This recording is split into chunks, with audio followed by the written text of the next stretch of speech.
The first thing Elias Calder saw was the red silk. Not blood, not fire, a wedding coat. It lay across the boardwalk of Mercy Crossing like a strip of sunset dropped into a street made of ash. The silk was torn at the shoulder, darkened at the hem, and filmed with road dust, but the color still fought through everything around it.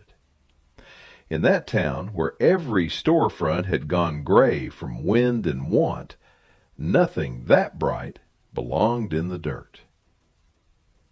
Then the silk moved. Elias drew back on the reins, and his bay mare stopped so hard the bit chain clicked. A woman was folded beneath the shade of the old stage office, one hand braced against the planks, the other pressed against her ribs. Her black hair had slipped loose from its pins. Her face was turned away. Bare feet showed under the red wedding coat, scraped raw from the street. No one helped her. A curtain shifted above Pike's Dry Goods. A man in the livery doorway stopped chewing and watched. Two women outside the wash-house lowered their eyes, as if looking too long might make the woman their problem. Elias sat in the saddle for one breath longer than he should have, because he understood what every window in Mercy Crossing was saying. Leave her there. He climbed down anyway. His boots landed in the dust without hurry. He had learned long ago that a town could turn dangerous when a man moved too fast toward what it had already decided to ignore. He walked to the boardwalk, knelt beside the woman, and kept both hands where she could see them. "Ma'am," he said softly, "can you hear me?"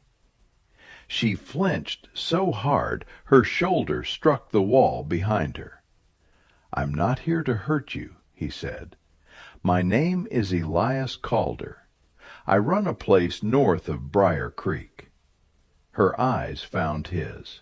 They were dark, glassy with pain, and older than her face. She could not have been more than 24, but fear had carved years into her in a single day. The door of Pike's Dry Goods opened behind him. Horace Pike stepped out with his apron still tied across his belly, his thumbs hooked into the cloth like he was addressing a meeting. He owned the only proper store within 20 miles, and he carried that fact around like a sheriff's badge. "Calder," Pike called. "Best leave that matter where it sits." Elias did not turn. "She's hurt." "She was left by her husband's people. That makes it family business." The woman's mouth tightened at the word family.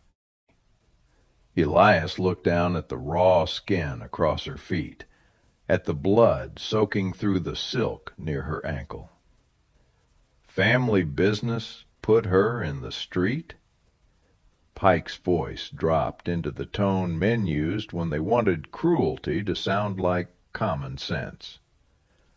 "Her kind brings trouble behind them. You carry trouble home. Do not come asking this town to carry it with you." A few faces disappeared from the windows. The verdict had been spoken. Mercy Crossing had washed its hands without ever touching the water. Elias looked at the woman again. "What's your name?" he asked. Her lips moved once before sound came. "Lian." "Lian," he repeated, so she would hear it said like a name and not like an accusation. "My cabin has water, a cot, food enough for tonight. You can rest there until you know what you want to do." She searched his face for the bargain, for the trick, for the hidden price men had taught her to expect. There was none. After a long moment, she gave one small nod. Getting her onto the mare took time. Her ankle had swollen tight and dark, and the first step nearly dropped her. Elias steadied her by the elbow, careful not to grip. When he lifted her into the saddle, she weighed less than the grain sacks he carried every spring, but she held herself like someone waiting to be punished for needing help. As they rode out, Pike stood in the doorway with the town gathered in pieces behind him. Elias did not look back. He had done one decent thing on a dusty afternoon. He did not yet know that Mercy Crossing would make him pay for it in flour, credit, cattle, and land. He only knew that the red silk was no longer lying in the dirt. Briar Creek was 6 miles north, past a wash of sage and a ridge of pale stone that caught the evening light. Elias's cabin sat low against the wind, built from cottonwood logs his father had cut before fever took him. There was a barn with a sagging roof, a smokehouse, a corral, and a narrow creek that ran honest even in dry months. It was not much, but every board in it had been earned. He helped Lian down from the mare and settled her in the chair by the stove. She held the torn red coat closed with both hands, though the room was warm. Elias fetched a basin, heated water, tore a clean strip from an old flour sack, and knelt near her injured foot. When his hand reached toward the hem of the silk, she went rigid. "Only the ankle," he said. "It needs washing before it turns bad." She studied him, then slowly let the fabric fall away. The ankle was worse than he had thought. Bruised purple at the heel. A deep scrape cut across the bone where she had either fallen or been dragged. Elias worked without speaking, rinsing the blood and grit from her skin. The water browned in the basin. Lian watched his hands with a kind of disbelief that made him angrier than tears would have. No one had to tell him the shape of a life where gentleness looked suspicious. When the wound was clean, he packed it with salve and wrapped it tight. "My English is small," she said at last. "Mine is not always worth much," Elias answered. "We will manage." That almost brought a smile to her face, but exhaustion took it before it arrived. That brought a smile to her face, but exhaustion took it before it arrived. He gave her broth, water, and the cot by the stove. She fell asleep, still clutching the edge of the red silk. Elias stood there for a moment, listening to the wind scratch at the cabin walls. He had lived alone long enough to know every sound the place made: the ticking stove, the creak under the cold, the hinge that complained when the night settled. But with Lian asleep in the room, the cabin no longer felt empty. It felt watched over by a question. By morning, she was ashamed of needing to be carried. By noon, she was trying to stand. The third day, she had found a needle in Elias's sewing tin and mended the torn cuff of his work shirt with stitches so tight they looked like one clean line. She moved slowly, but she moved with purpose. She wiped the table, sorted the beans, repaired a split in the leather water bucket. She did not ask what belonged to her. She acted as if staying alive required earning the air. Elias never pressed her for the story. He knew the look of a person holding words back because saying them would make the hurt happen twice. So he spoke of ordinary things. When the first frost usually came, Which cow would kick if milked from the left, where the creek ran shallow enough to cross?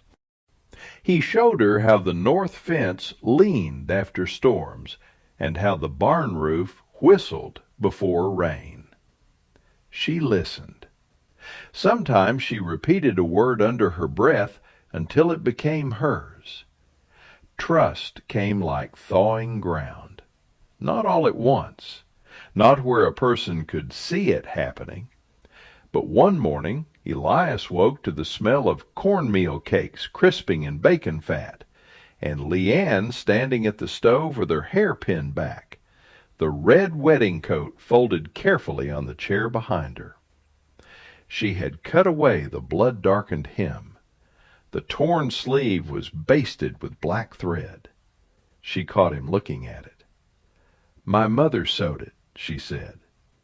Elias nodded. "It is worth mending." Her fingers paused over the pan. No one in Mercy Crossing would have said that. They would have seen the torn silk as proof that the woman wearing it was already ruined. Elias had seen enough broken tools, broken fences, and broken men to know better. Damage did not decide worth. What held after the damage did. A week later he rode into town for flour, coffee, salt, and cartridges. Mercy Crossing changed shape the moment he entered it. Men who used to raise 2 fingers from a wagon seat suddenly found business with their boots. The blacksmith did not step out. A light in the day. Inside Pike's dry goods, the shelves smelled of coffee, lamp oil, and judgment. Pike stood behind the counter, weighing nails for no customer in particular. "I need a sack of flour," Elias said. "Coffee, salt, 2 boxes of Winchester shells." Pike kept counting nails. "You hear me?" "I heard." The store went quiet enough for Elias to hear the flies at the window. Pike set the scoop down. "I will not sell to a man who brings shame into this town and calls it charity." Elias felt heat move up his neck. A woman left bleeding in the street is not shame. It is a test. He failed it. A ranch hand near the door shifted his weight but said nothing. Pike smiled thinly. "You are not as independent as you think. Flour comes through me. Credit comes through me. Freight tickets come through me. A Homestead man in his 4th year ought to remember he still needs neighbors." There it was. Not anger. A net. Elias leaned both hands on the counter. "Keep your flour." He walked out with empty bags and every eye in the street on his back. When he reached the cabin, Lian was on the porch with one hand on the rail. She saw the empty sacks before she saw his face. "I should go," she said. "No. They will punish you." "They already started." "Then I go before more." Elias stepped onto the porch and set the bags down. "You going back to people who left you in the road will not make them decent. It will only make me smaller."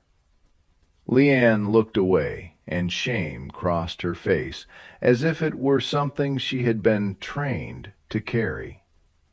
That night she told him part of it. Her husband, Shen, had worked a spur line east of the ridge.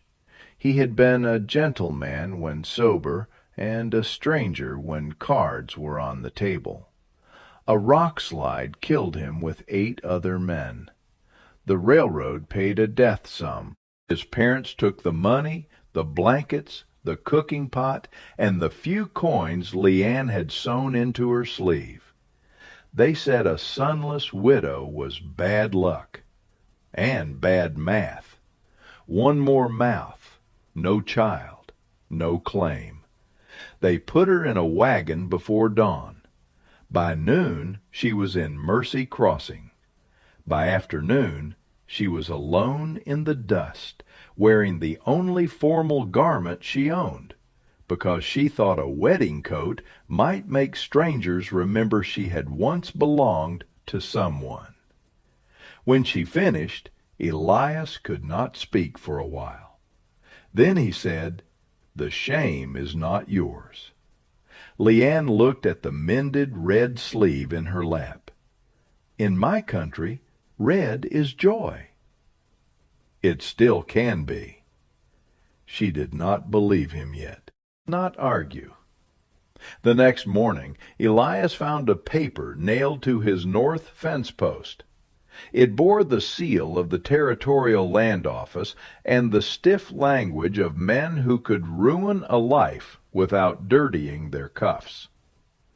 A preliminary challenge had been filed against his 160-acre homestead claim.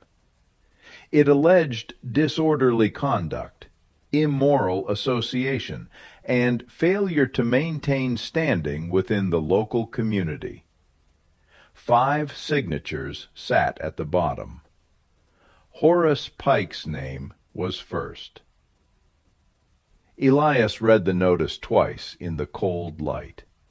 He was 4 years into a 5-year claim, fencing, planting, winter feeding, roof patching, and sleeping with one ear open for wolves.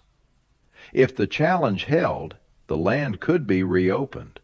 A man with friends in town could buy for cash what Elias had paid for with his back. He could end it. That was the poison of it. All he had to do was send Lian away, ride back to Pike, and let the town believe it had taught him sense. He folded the notice and put it in his coat. When he reached the barn, Lian was sitting on an overturned bucket, repairing his saddle strap. The leather had been splitting for months. She had punched new holes with a nail and stitched the break with waxed thread. Each pull, firm, patient, exact. "It holds now," she said. Elias looked at the strap, then at the notice in his pocket, then at the woman who had been discarded by one family and condemned by a town, yet still spent her strength making broken things useful. The choice became simple. Not easy, simple. "They are trying to take the claim," he said. Her face went still. "I bring this," she whispered. "No, they brought it. You only showed me what they were."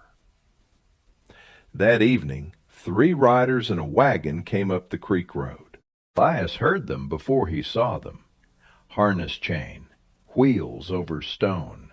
A man laughing once, low and pleased with himself. He took the rifle from the pegs by the door and stepped onto the porch. Horace Pike sat beside an older Chinese man in the wagon, and the older woman sat in back, wrapped in a brown shawl despite the mild air. Lian stood behind Elias in the doorway and made a sound so small he felt it more than heard it. "The Woos have come for their daughter-in-law," Pike announced. "They are troubled to learn she has been held here." Mr. Woo climbed down. He was small, neat, and hard-eyed. "She belongs to our family," he said. Elias kept the rifle pointed at the porch floor. "Families do not leave their own bleeding outside a stage office." Mrs. Woo's voice came thin and sweet. "Grief makes confusion. We return for her. People talk. Her honor is damaged." Pike looked delighted by the word honor. "Territorial law is a serious thing, Calder." A marshal may wonder why a young widow is living under your roof against the wishes of her proper family, especially with your claim already under review." The trap closed with a soft sound. In a court, Lian's word would be treated as foreign noise. Pike's word would wear a collar and a clean shirt. The Woos could say she had been stolen. Pike could say he had warned Elias. The town would nod in rhythm. "What do you want?" Elias asked. Mr. Woo did not pretend. $186, he said, "for loss, for shame, for what she cost." Lian stepped out from behind Elias. "No," she said. Her voice shook, but it was clear. "Do not pay them." That amount was nearly everything Elias had saved. 4 years of calf money, fence work, odd hauling, coin by coin in a coffee tin wrapped in oilcloth beneath the hearthstone. He had meant to buy a young Durham bull before spring, the kind of purchase that could turn a thin herd into a future. Pike knew it. That was why he looked so pleased. Elias went inside. Knew it. That was why he looked so pleased. Elias went inside. Lian followed him, catching his sleeve with both hands. "Please, if you give them money, they win." "If I do not, they take you." "I can run." "Not on that ankle. Not from law papers. Not from men who know roads better than mercy." He lifted the hearthstone, took out the coffee tin, and counted the bills and coins onto the table. The sound of each coin was small. The loss was not. When he walked back outside, he handed the money to Mr. Woo. "You will not come back," Elias said. "You will not send for her. You will not speak for her. Whatever lie you tell yourselves ends at my fence." Mr. Woo held the money close. Pike's smile had sharpened. He had wanted a scene, a shot fired, a mistake to carry into court. Elias gave him none. The wagon turned before dusk and rattled down the creek road, taking the money, the winter security, and the future Elias had planned. Lian stood beside him until the sound was gone. Only then did she speak.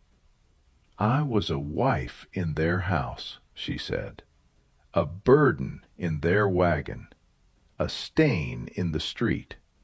What am I here?"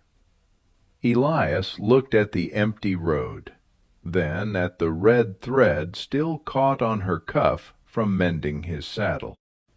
"Here," he said, "you are not theirs to name." Winter came early. The first storm buried the creek stones in white and sealed the road to Mercy Crossing under frozen ruts. Without Pike's store and without the savings, Elias counted everything twice. Flour, beans, coffee, salt, shot, hay. He traded a saddle blanket to a passing teamster for oats. He butchered less than he should have and ate less than he wanted. 2 old cows died before January.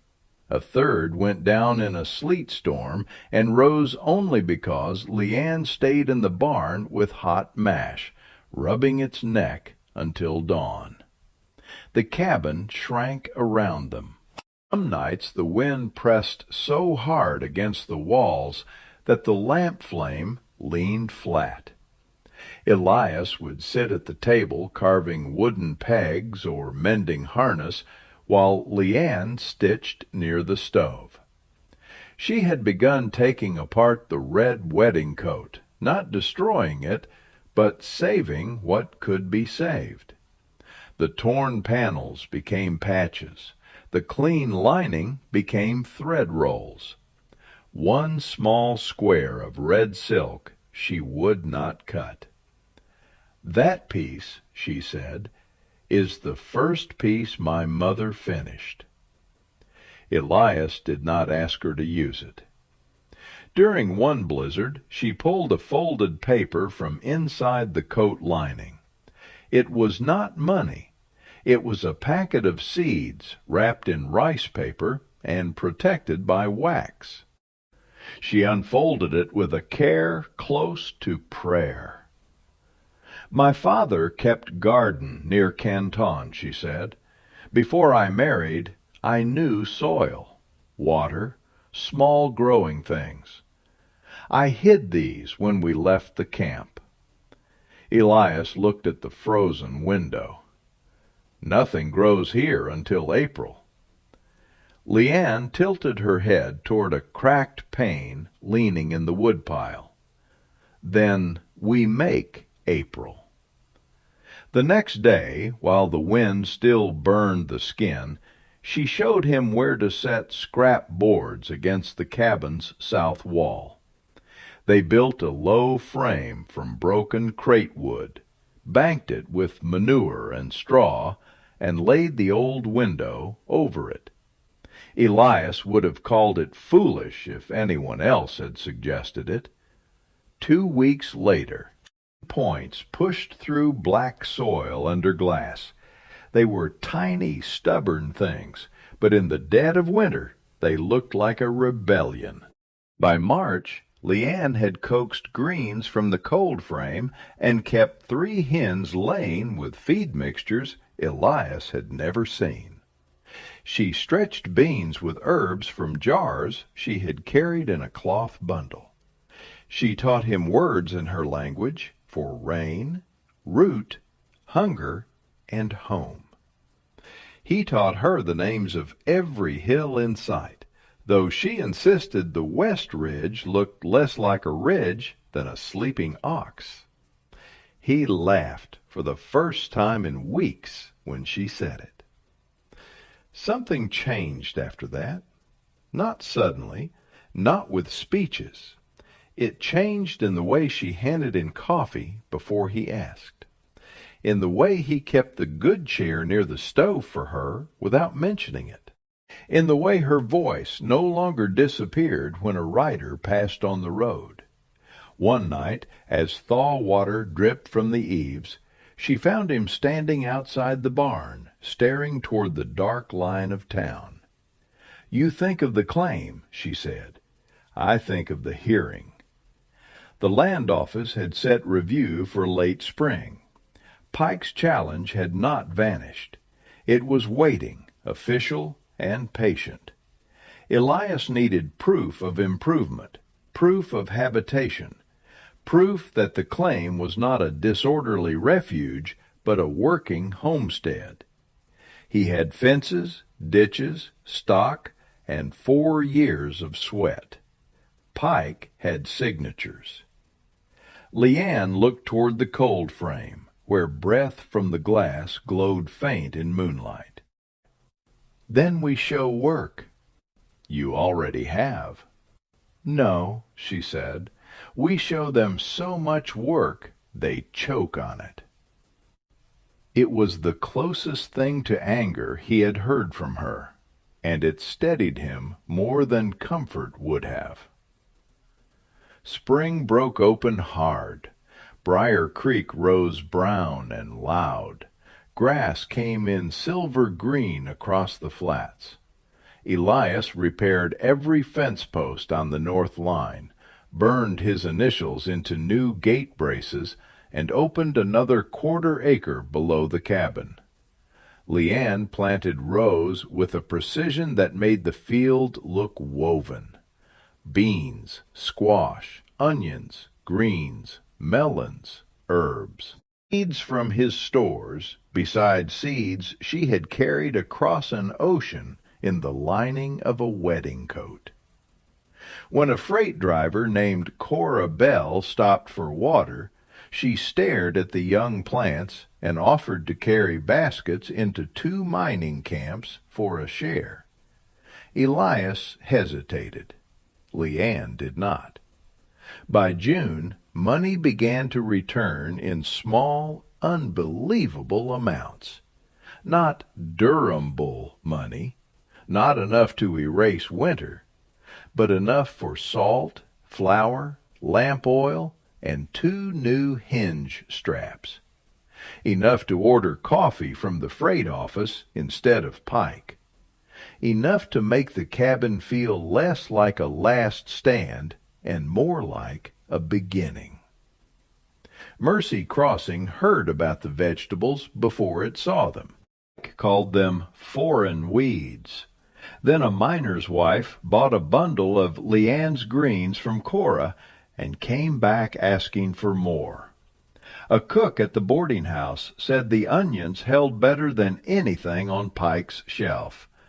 2 families at the edge of town began sending children out to the creek road with coins wrapped in cloth. Pike still had the signatures, but he no longer had everyone's stomach. The review came on a hot morning in July. A land agent named Mr. Dodd rode out with spectacles, a ledger, and the weary expression of a man who had seen too many neighbors weaponize paperwork. Pike came with him, of course, wearing a town coat too heavy for the heat. 2 of the men who signed the challenge followed at a distance. Elias met them at the gate. Lian stood beside him, not behind him. She wore a plain blue work dress she had sewn from flour sacking and dyed with indigo. Her boots were scuffed. Her hands were stained green at the nails. Pike looked at her and smiled as if her presence itself would prove his case. Mr. Dodd opened the ledger. The challenge states this claim has become a disorderly residence, unsupported by proper standing, and insufficiently improved. Elias pointed to the north fence. New posts from last month. To the ditch? Dodd asked. Cleared in April. Runs from the creek bend. The garden? Lian stepped forward. 1/4 acre planted. 3 beds harvested twice. 4 more ready by August. Dodd looked at her, then at the field. You keep accounts? She handed him a packet of papers tied with red thread. Pike's smile faltered. The papers were not elegant. They were freight receipts, camp tallies, seed notes, dates of harvest, pounds sold, pounds stored. Lian had written what English she knew and marked the rest with careful symbols Elias could explain. Cora Bell's name appeared on 3 receipts. The boarding-house cook had signed 2 more, had made a crooked X beside the words 12 bundles. Dodd read in silence. Pike cleared his throat. That woman is the cause of the disorder. Dodd did not look up. The file says failure to improve. I am looking at improvements. She has turned the place into some kind of market patch. A productive one. She has no standing here. That made Lian lift her chin. Elias felt her inhale beside him, but she did not speak. She did not need to. The rows spoke. The fences spoke. The receipts spoke. The hens scratching beside the cold frame spoke. The repaired saddle on the rail, the stacked firewood, the jars cooling in the shade, the green field under a pitiless July sun. It answered Pike better than anger could. Mr. Dodd closed the ledger. I will recommend dismissal of the challenge, he said. Pike's face went red. You cannot mean that. "I mean," Dodd said, "that this appears to be one of the better maintained small claims I have seen this season." The words landed quietly, but in Elias something unclenched that had been tight for months. After the men rode away, he and Lian stood by the gate without moving. The field shimmered in heat. A grasshopper clicked from the fence wire. Then Lian laughed. It was not soft this time. It came bright and startled and free. Elias laughed with her until his eyes stung. In August, they took their own wagon to Mercy Crossing. Lian sat beside Elias on the bench, wearing the blue work dress and the narrow strip of red silk tied around her wrist. In the wagon bed were crates of onions, greens, beans, melons, and small cucumbers packed under damp cloth. They sat up near the livery, not asking Pike for space. At first the town pretended not to notice. Then the boarding-house cook came. Then the miner's wife. Then a woman who had shut her curtains the day Elias carried Lian away. She stood over the crates for a long time before choosing 2 bundles of greens. "These keep better?" she asked, choosing 2 bundles of greens. "These keep better?" she asked. Lian met her eyes. "If you wrap roots damp." The woman nodded, paid, and did not apologize. That was Mercy Crossing's way. It would rather buy the truth than confess it.